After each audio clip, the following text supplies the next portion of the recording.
Capítulo 12. Contemplando la vida con ojos nuevos. Durante los primeros meses después de salir del hospital me sentí eufórica, permanentemente en un estado sublime.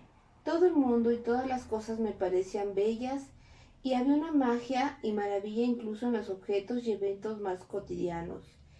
Ese era el caso, por ejemplo, de los muebles de mi salita.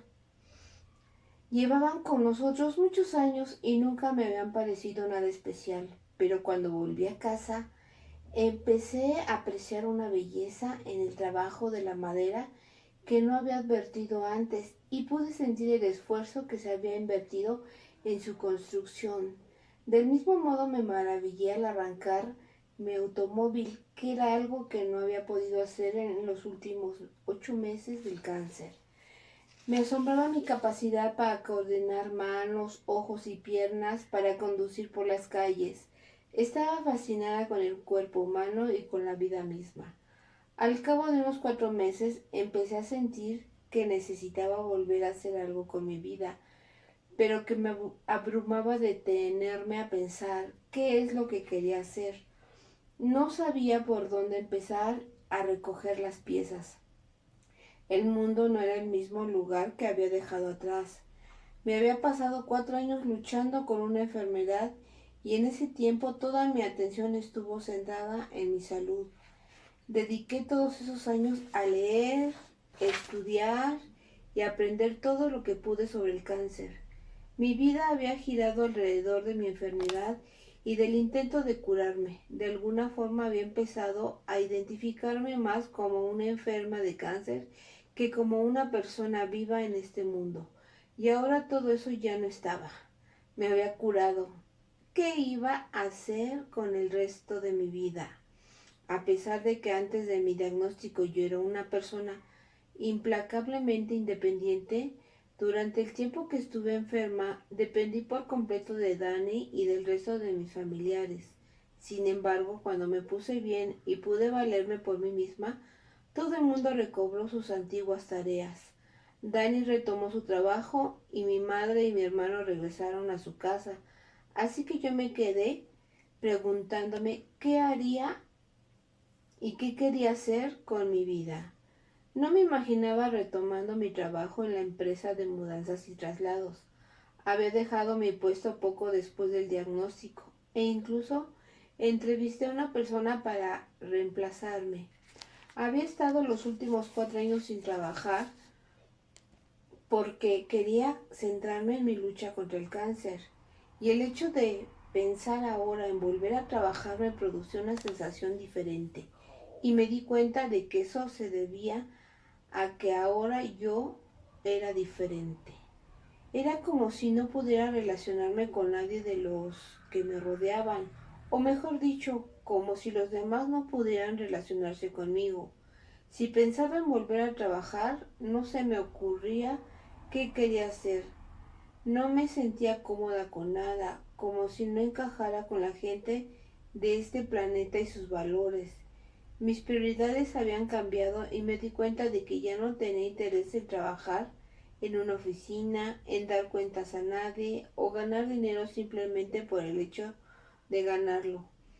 Ya no me atraía desarrollar contactos, salir por ahí con amigos después de la jornada para desconectar, soportar las horas punta de la mañana o de la noche sin tener que desplazarme todos los días para acudir al trabajo en la ciudad. Por primera vez desde mi encuentro cercano a la muerte me sentí extraviada y sola. Cada vez me resultaba más difícil mantener conversaciones con los demás sobre los asuntos cotidianos. Parecía como si mi capacidad de atención se hubiera reducido y notaba que mi mente se iba por la tangente incluso mientras hablaba con mis amigos. Perdí totalmente el interés por lo que ocurría en el mundo, en el ámbito político y por las noticias, incluso por estar al tanto de lo que hacían mis amigos.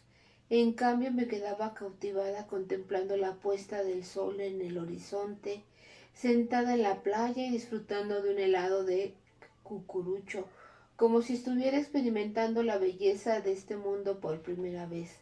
El fulgor naranja del atardecer reflejándose en el agua mientras sentía la arena húmeda bajo mis pies y entre los dedos me llenaba de asombro como jamás lo había hecho antes. El seductor sabor del cremoso helado de chocolate belga en mis papilas gustativas me hacía sentir como si fuera la primera vez que tomaba helado. Veía divinidad en todas las cosas, en cada animal, en cada insecto. Desarrollé un interés mucho mayor del que tenía anteriormente por el mundo natural. No podía matar ni un mosquito que zumbara a mi alrededor, porque él era también una criatura viviente y merecía respeto simplemente por eso. Ese insecto tenía un propósito. No sabía cuál podría ser, pero sabía que tenía un propósito igual que lo tenía yo. Cada mañana me despertaba queriendo explorar el mundo que nacía de nuevo. Cada día era una nueva aventura. Quería caminar, conducir, visitar lugares o sentarme en las colinas o en la arena y simplemente empaparme de vida. También admiraba profundamente el entorno urbano y volví a conectar con él como si todo fuera nuevo. Me pasaba el tiempo explorando zocos y mercadillos, disfrutando de las vistas urbanas y del perfil que delineaban los rascacielos, iluminados por neones contra el horizonte, admirando nuestro eficiente sistema de transporte público y los increíbles puentes colgantes que se extendían sobre el agua, conectando con las diferentes islas que componen Hong Kong, y me maravillaba con todo ello. Cada día era tan delicioso que me sentía como si acabara de nacer.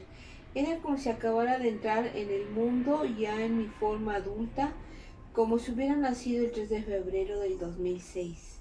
Al mismo tiempo me descubrí incapaz de reconectar con muchos de mis viejos amigos, y ello a pesar de que lo intentaba, a base de quedar con ellos para comer o tomar el café. Todo el mundo anhelaba encontrarse conmigo para reconectar y ponerse al día, pero la mayoría no comprendía lo honda y profundamente que me había cambiado mi experiencia. Descubrí que las relaciones sociales me producían impaciencia e inquietud. No podía quedarme sentada tranquilamente durante los largos periodos de tiempo, ni mantener conversaciones sobre cotidianidades y asuntos mundanos. Sentí que la gente había perdido la capacidad de ver la magia de la vida. Nadie compartía mi asombro y entusiasmo por lo que nos rodeaba, ni siquiera por la maravilla de estar vivos. Todos parecían atrapados por la rutina y sus mentes se centraban tan solo en la siguiente cosa que tenían que hacer.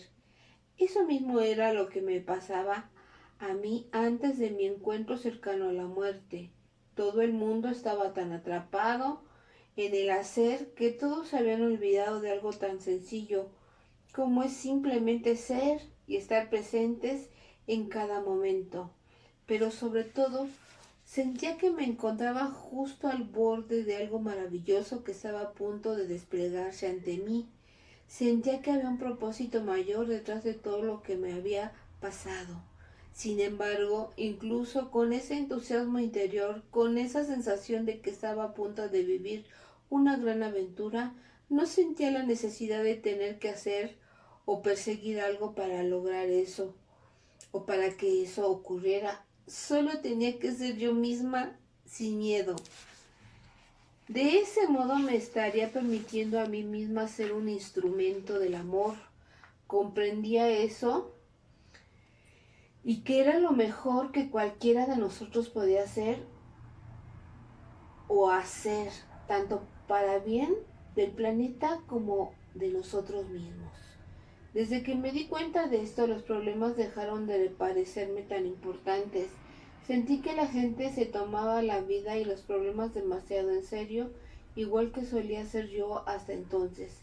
En el pasado me veía arrastrada por los problemas de otras personas y por los míos propios, pero después de mi encuentro cercano a la muerte me sentía bendecida por el mero hecho de estar viva y por tener una segunda oportunidad para expresarme en este mundo. Ya no quería malgastar ni un minuto de esa gran aventura. Quería ser tan yo como fuera posible y saborear cada delicioso minuto del hecho de estar viva. Realmente no quería quedarme embarrancada en los problemillas mundanos y pasarme el tiempo preocupada por el futuro, el dinero, el trabajo o los asuntos domésticos. Todas esas cosas me parecían minúsculas, especialmente porque confiaba en el proceso que sentía que se estaba desplegando ante mí. Me parecía que lo importante era disfrutar y reír. Sentí una ligereza que era totalmente nueva para mí y me reía con facilidad, a la vez que disfrutaba de la compañía de quienes estaban en esa misma onda. Siempre que surgían conversaciones acerca de la enfermedad, la política o la muerte, mi visión era tan radicalmente diferente gracias a mi experiencia que simplemente era incapaz de involucrarme con esos temas. Empecé a darme cuenta de que mi capacidad para juzgar y discernir había quedado trastocada. Ya no podía hacer distinciones definitivas entre, entre lo que era bueno y lo que era malo, lo que estaba bien y lo que estaba mal, porque yo no fui juzgada por nada ni nadie durante mi encuentro cercano a la muerte. Allí solo había compasión, amor incondicional, y yo seguía sintiendo de esa misma manera en lo referente a mí misma y a todos los que me rodeaban. Así que me encontré sintiendo compasión tanto por los criminales y terroristas del mundo como por sus víctimas. Comprendí de una forma totalmente nueva para mí que para que las personas cometieran actos como estos debían estar realmente llenas de confusión, frustración y dolor y sentir odio hacia los demás y hacia sí mismas. Un individuo feliz y autorrealizado no haría nunca algo así. Las personas que se quieren a sí mismas comparten con los demás su amor incondicional y es un gusto estar con ellas. Para ser capaz de llevar a cabo tales crímenes, la persona tiene que estar emocionalmente muy enferma. De hecho, eso es tanto una enfermedad como lo es tener cáncer. Sin embargo, me di cuenta de que los que tienen este tipo particular de cáncer mental, nuestra sociedad los trata con desprecio y tienen muy pocas posibilidades de recibir alguna ayuda práctica para su enfermedad, lo cual refuerza su condición al tratarlos del modo en que lo hacen. Permitimos que crezca el cáncer en nuestra sociedad. Puede entonces ver que la sociedad que hemos creado no promueve ni la curación física ni la mental.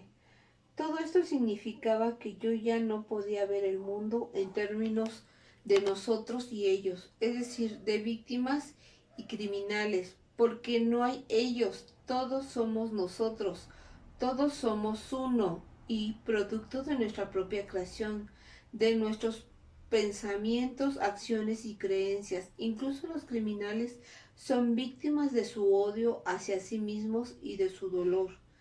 Tampoco veía ya la muerte como la veían los demás, así que me resultaba muy difícil lamentar la pérdida de alguien. Desde luego me sentía triste si alguien cercano a mí moría, porque le echaba de menos, pero ya no me apenaba por el difunto, pues sabía que había trascendido al otro ámbito y sabía que allí era feliz. Es imposible estar triste allí. Al mismo tiempo también sabía que incluso su muerte era perfecta y que todo se estaba desarrollando tal como tenía que hacerlo dentro de el gran tapiz que lo incluye todo. Debido a que mi visión de las cosas había cambiado radicalmente, empecé a ser muy cauta a la hora de expresar mis opiniones, pues no quería que nadie me malinterpretara. Sabía que a los demás les resultaba difícil entender conceptos tales como que no hay ningún juicio después de la muerte, ni siquiera para el peor de los terroristas. Cuando estuve allí, solo percibí compasión por todos, incluso por los criminales, así como una comprensión total y una gran claridad acerca de por qué habían actuado como lo habían hecho. A nivel más práctico y mundano también supe que no iba a haber ningún juicio esperándome a mí en la otra vida en caso de que optara por no seguir ningún dogma religioso o cultural que no me pareciera adecuado para mí. Así que poco a poco descubrí que la mayor parte del tiempo me aislaba buscando únicamente mi propia compañía, excepto con Dani. Me sentía segura con él, sabía que él no me juzgaba. Mi marido había estado conmigo durante todo el viaje y era uno de los pocos que me entendía. Me escuchaba pacientemente mientras explicaba mis sentimientos y pensamientos y me ayudaba a aclarar todas mis nuevas emociones. Sentía constantemente la necesidad de hablar de mi experiencia, de intentar encontrar un sentido a lo que me había pasado, de desentrañar su significado, de modo que Dani me animó a escribir para verter y expresar todos esos sentimientos. Empecé a escribir y seguí haciéndolo continuamente desde entonces. También empecé a participar en foros y blogs, y eso me resultó muy terapéutico mientras seguía abriéndome camino en este nuevo mundo.